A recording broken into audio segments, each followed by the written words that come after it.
રાખડી બાંધે છે. રક્ષાબંધન પૂનમના દિવસે રક્ષાબંધન ભાઈ और બહેનો પ્રેમનો તહેવાર છે.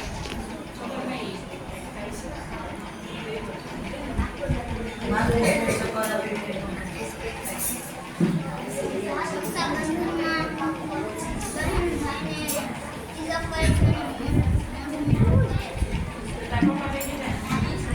ભાઈ બહેનને ગિફ્ટ આપે છે.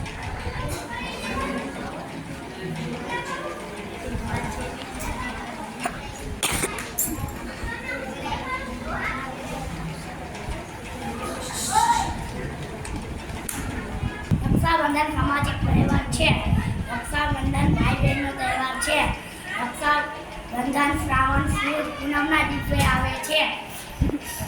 આ બંધનમાં બેન ભાઈને રાખડી બાંધે છે. રક્ષાબંધનમાં બેન ભાઈને તિલક કરે છે, મોઢું મીઠું કરાવે છે.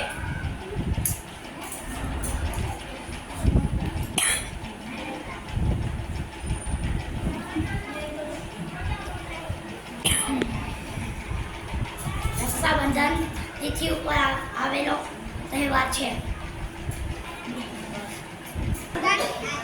રક્ષાબંધન એક તહેવાર છે. રક્ષાબંધનના દિવસે ભાઈના બહેન ભાઈને રાખડી બાંધે છે. પછી ભાઈ એને ગિફ્ટ આપે છે.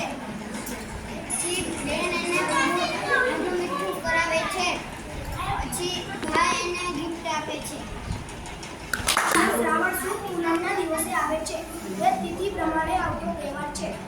રક્ષાબંધનના દિવસે બહેન ભાઈને રાખડી બાંધે છે અને ભાઈ બહેનને ભેટ આપે છે. રક્ષાબંધનનો તહેવાર ખૂબ જ પ્રેમથી ઉજવાય છે. રક્ષાબંધનના દિવસે